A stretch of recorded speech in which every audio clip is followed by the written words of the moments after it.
나는 왜 똑같은 실수를 반복하고 감정도 비슷하게 흔들릴까? 오늘 이 영상 제목을 클릭하신 분들은 아마 이런 고민 해보셨을 거예요. 분명 고치고 싶은 마음은 있는데 마음처럼 잘 안 되고 때론 내가 왜 이럴까 하면서 자책하게 되기도 하죠. MBTI 같은 성격 유형 검사는 재미있고 어느 정도는 나를 설명해 주기도 해요. 하지만 지금 여러분이 느끼는 이 감정의 깊이나 또 반복되는 행동 패턴까지는 완전히 설명해 주긴 어려워요. 그래서 오늘 MBTI보다 훨씬 깊이 있는 유전적인 기질까지 분석하는 검사 TCI 성격 기질 검사를 소개하려고 해요. 나의 타고난 기질을 알게 되면 나라는 사람이 보다 선명하게 보이기 시작할 거예요. 이 영상을 준비하면서 제가 직접 이 TCI 검사를 진행해 봤습니다. 오늘 영상을 통해서 저의 검사 결과도 오픈해 볼게요. 아, 나도 저런 면이 있는데 하면서 공감하신 부분도 많이 있을 거예요. 저와 함께 자신의 기질을 유추해 보면서 한번 따라와 보세요. 무척 재미있고 흥미로운 시간이 되실 거예요. 끝까지 보시면 스스로를 이해하는 강력한 도구 하나를 얻어가실 수 있을 거예요. 지금 바로 시작합니다.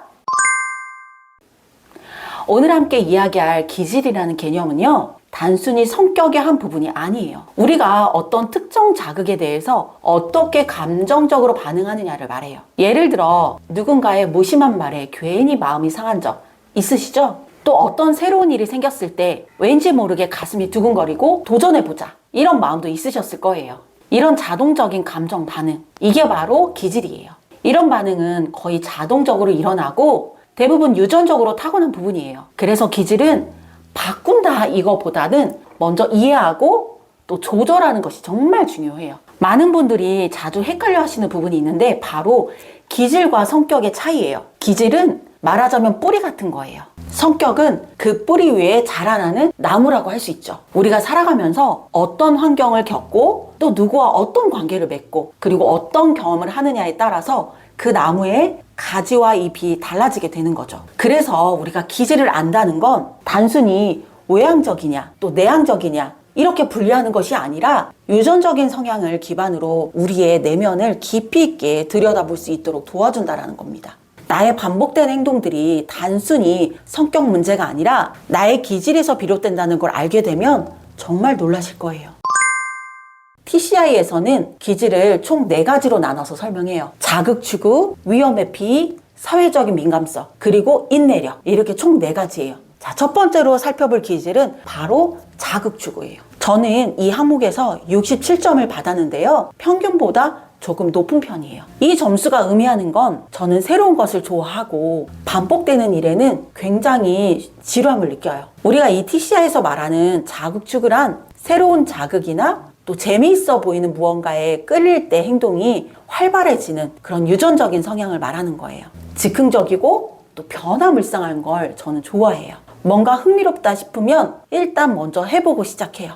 그런 마음이 강하다 보니까 하나씩 계획하는 것보다는 일단 그 순간의 감정이나 호기심에 따라서 움직이는 경향이 있어요. 이 척도에서 저처럼 높은 점수에 있는 사람은 성미가 급하고 쉽게 흥미를 느끼며 또 감정적으로 끓기 쉬운 편이에요. 즉각적으로 반응하고 깊이 생각하기보다는 바로 행동으로 옮기는 경향이 있기 때문에 충동성이 높고 또 만족을 추구하는 스타일이에요. 예를 들어 저는 이렇게 새로운 콘텐츠를 기획하거나 낯선 사람들과의 만남에서 큰 에너지를 받아요. 반복되는 일보다는 좀 더 창의적이고 변화가 많은 환경에서 더 잘 몰입하게 되죠. 어릴 때부터도 그랬고 지금도 마찬가지인 것 같아요. 열정적이면서도 쉽게 지루해하고 또 계획적이고 또 체계적인 구조나 단조로운 작업에 있어서 어려움을 느낄 수도 있어요.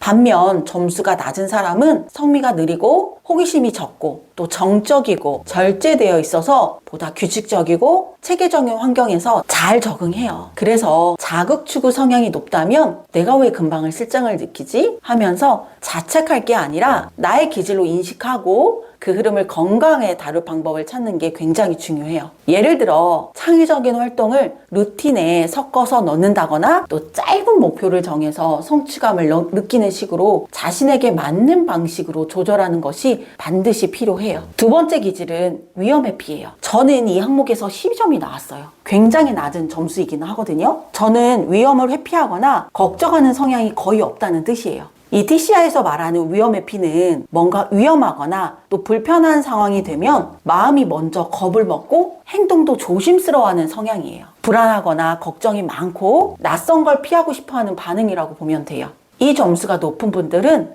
대체로 신중하고 걱정이 많아요. 또 불확실한 상황에 두려워하는 경향이 있어요. 새로운 환경에 적응하는 데 시간이 걸리고 실수나 비판에 매우 민감할 수 있어요. 하지만 동시에 위험을 미리 대비하고 실수를 줄이는 데에는 강점을 가진 분들이죠. 반면 저처럼 점수가 낮은 사람들은 낙천적이에요. 그래서 불안보다는 도전과 실행이 먼저인 경우가 많아요. 변화 앞에서도 긴장이 덜하고 또 새로운 상황에 쉽게 적응을 해요. 덕분에 과감한 선택을 잘 할 수 있지만 때로는 조심성이 부족하다는 그런 피드백을 듣기도 한답니다. 그래서 중요한 건 점수가 높고 낮음을 단순히 좋다 나쁘다로 평가하는 게 아니라 내 기질을 어떻게 인식하고 조절하느냐예요. 저처럼 위험의 P가 낮은 사람은 무작정 결정하거나 바로 행동으로 옮기기 전에 잠깐 멈춰서 내가 지금 흥분하고 이러는 건 아닌가? 스스로 체크해보는 습관이 필요해요. 혹은 믿을 만한 사람에게 물어보는 것도 좋은 방법이에요.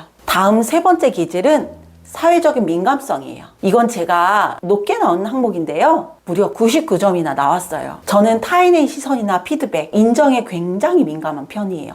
TCI에서 말하는 이 사회적인 민감성은 타인의 칭찬이나 따뜻한 반응 같은 그런 보상에 얼마나 민감하게 반응하는지를 나타내는 그런 유전적인 성향을 말해요. 쉽게 말하면 사람들과 정서적인 연결에 얼마나 예민하고 또 영향을 받는지를 보여주는 지표라고 할 수 있어요. 저처럼 이 점수가 높은 사람은 대체로 따뜻하고 또 헌신적인 성향이 강해요. 또 타인의 감정 변화에 민감하게 반응하기도 하죠. 상대방이 기뻐하거나 또 슬퍼할 때 그 감정을 함께 느끼고 또 자연스럽게 도와주거나 반응하기도 해요. 그래서 사회적인 관계도 무척 잘 맺어요. 공감 능력이 매우 뛰어난 편이죠. 저도 상담을 하다 보면 상담을 받았던 분이 감사 인사를 하게 되면 감동이 오래 남아요. 반대로 조그만 부정적인 피드백을 들어도 사실 마음이 크게 흔들릴 때가 있어요. 이건 제가 관계에서 오는 감정 변화에 민감하게 반응하는 기질을 갖고 있기 때문이죠. 하지만 사회적인 민감성이 높으면 타인의 감정에 너무 깊이 이입하거나 영향을 받아서 감정 소모가 매우 커요. 그리고 관계에 쉽게 지치기도 하고요. 눈치를 많이 보거나 타인의 기분에 내 감정이 좌우되기도 하죠. 이런 경우에는 내 감정인지 또 상대의 감정인지 헷갈리지 않도록 잘 구별해보는 그런 연습이 반드시 필요해요. 반면 점수가 낮은 분들은 타인의 반응에 영향을 덜 받고 감정적으로 더 안정적인 모습을 보여요. 독립적인 성향이 강하다 보니까 자기중심적인 판단이 가능해서 감정에 휘둘리지 않는 그런 장점도 있어요. 하지만 때로 무심하다, 공감이 부족하다 이런 인상이 줄 수도 있기 때문에 관계에서 거리감이 느껴질 수도 있어요. 사회적 민감성 역시 높고 낮음의 그런 문제라기보다는 어떻게 조절하느냐가 더 중요해요. 관계에 민감한 기질을 갖고 있다면 내가 약해서 그런가? 이런 게 아니라 나는 관계 중심적인 사람이구나 하고 받아들이는 게 먼저예요. 그리고 나에게 맞는 감정 조절 방법을 찾아가는 것이 정말 중요합니다. 자, 마지막 네 번째 기질이에요. 바로 인내력이에요. 저는 이 항목에서 꽤 높은 점수를 받았어요. 92점을 받았어요. 이건 어떤 목표를 향해 포기하지 않고 묵묵히 나아가는 그런 성향을 말해요. 일정 시간 꾸준히 유지하려는 그런 경향성을 뜻해요. 이 점수가 높은 사람들은 무슨 일을 하더라도 쉽게 포기하지 않아요. 어려움이 있을수록 도전이다 생각하면서 끝까지 해내는 힘이 있어요. 그래서 장기적인 목표나 반복적인 과제에 무척 강하고 성취감도 크게 느끼는 편이에요. 저 역시 그런 편이에요. 이런 영상이나 글 작업을 시작하면 몰입해서 끝을 보는 그런 성향이에요. 중간에 멈추지 않고 반드시 결과를 만들어내려고 하죠. 그런데 주변에서 너무 집중하다 보니까 주변을 잘 못 본다는 그런 얘기를 들을 때도 있어요. 인내력이 높다고 해서 무조건 좋은 것만은 아니에요. 지나치게 높은 기준을 세우고 완벽하지 않으면 스스로에게 만족하지 못하는 그런 경향도 있어요. 그래서 자기도 모르게 번아웃에 가까워지거나 자기 스스로를 돌보는 것을 놓칠 때가 쉽죠. 반대로 인내력이 낮은 분들은 반복적인 일에 실증을 빨리 느끼고 보상이 늦어질수록 동기가 떨어지는 그런 경향이 있어요. 하지만 그만큼 다양한 시도에 유연하고 변화에 민감하게 반응할 수 있다는 그런 장점도 있어요. 그래서 인내력 점수가 높든 낮든 중요한 것은 지금 나에게 맞는 방식으로 어떻게 조절할 수 있느냐예요. 인내력이 높다면 스스로를 챙기고 또 쉬는 법을 배워야 하고, 낮다면 작은 목표와 빠른 피드백을 통해서 꾸준함을 만들어가는 그런 구조가 필요하겠죠. 지금까지 살펴본 기질들은 유전적으로 타고난 부분들이에요. 그래서 억지로 바꾸려고 하기보다는 먼저 이해하는 것이 정말 중요하죠. 기질은 우리 안에 있는 정서적 본능 같은 거예요. 요리로 비유하자면 같은 재료라도 어떤 양념과 조리법을 쓰느냐에 따라 전혀 다른 음식이 되잖아요. 기질이라는 원재료가 성격이라는 요리로 만들어지는 것과 같아요. 성격은 우리가 어떤 환경에서 자라왔고 어떤 관계를 맺고 또 그렇게 사람들과 살아왔는지에 따라서 서서히 만들어지는 겁니다. 기질은 바꿀 수는 없지만 성격은 만들어갈 수 있어요. 그래서 우리는 기질을 있는 그대로 받아들이되 성격을 통해 그 기질을 조절하고 균형 있게 표현할 수 있는 그런 능력을 키워야 해요.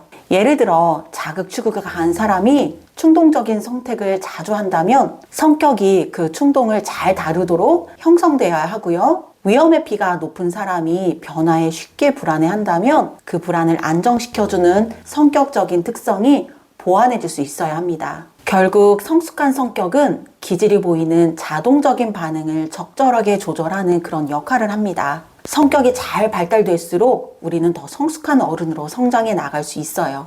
반대로 성격이 미성숙하게 형성이 되면 감정 조절이나 관계에서 어려움을 많이 겪게 돼요. 그래서 우리는 매일매일 노력하며 살아가는 존재입니다. 저도 예외는 아니에요. 상담사인 저도 끊임없이 저를 점검하고 배우며 성장하려고 합니다. 스스로 심리검사를 해보기도 하고 주변에서 저를 어떻게 보는지 귀를 기울이기도 해요. 가끔은 내가 놓친 나를 다른 사람의 시선으로 발견하게 되기도 하거든요. 여러분도 자신을 좀 더 이해하고 싶다면 먼저 기질을 알고 그 위에 어떤 성격을 쌓아갈지를 고민해보세요. 그렇게 나를 이해하는 과정이 나다운 인생을 만들어가는 첫걸음이 될 수 있을 거예요. 사실 상담사인 저조차도 가끔은 나 자신을 이해하지 못할 때가 있어요. 왜 그 상황에서 내가 그렇게 민감하게 반응했는지, 왜 똑같은 실수를 반복했는지 혼란스러울 때가 있죠. TCI로 기질을 들여다보면서 그 안에서 많은 힌트를 찾아 나가고 있어요. 아, 내가 이런 반응을 하는 건 단순히 나약하거나 이상해서가 아니라 타고난 정서적인 반응 때문이구나 하고 받아들이게 되면 비로소 나 자신에게 덜 가혹해지고 더 너그러워지게 되더라고요. 기질을 이해한다는 건 곧 자기 자신을 이해하는 시작점이에요. 그리고 자기 이해는 자기 수용으로 더 나아가 자기애로 연결이 됩니다. 나를 있는 그대로 받아들이는 순간 우리는 조금씩 변화할 수 있도록 여유도 가지게 됩니다. 그러니 여러분도 혹시 지금 스스로에게 실망하고 있거나 반복되는 감정에 지쳐 있다면 그건 단지 나의 기질을 아직 잘 모를 뿐이다 라고 기억해 주시면 좋을 것 같아요. 기질을 이해하면 우리가 겪는 많은 감정의 실타래가 풀리기 시작합니다. 여러분이 삶을 살아가면서 마음에 걸리는 것들은 매일 생겨날 수밖에 없어요. 직장 안에서, 대인관계에서, 때로는 가족 안에서 상처를 받을 수도 있고 이해되지 않는 사람들과의 관계 속에서 답답함을 느낄 수도 있어요. 저도 똑같아요. 저 역시 그런 경험들을 해왔고 여전히 겪고 있어요. 그래서 여러분의 이야기에 더 깊이 공감하게 되고 어떻게 하면 이 영상을 통해 여러분이 스스로를 더 잘 이해할 수 있을까를 끊임없이 고민하게 됩니다. 단순한 정보 전달을 넘어서 여러분이 스스로의 기질을 통해 조금 더 깊이 있는 자기 이해를 할 수 있도록 돕고 싶어서 만든 콘텐츠예요. 상담사이자 삶의 동료로서 저 역시 같은 여정을 걷고 있고 그 속에서 마주한 고민과 배움을 함께 나누고 싶었습니다. 하루를 마무리하며 이 영상을 보신 여러분이 오늘의 시간을 통해 나를 좀 더 깊이 들여다보고 이해하는 계기가 되셨기를 바랍니다. 그리고 우리가 함께 나눈 이야기처럼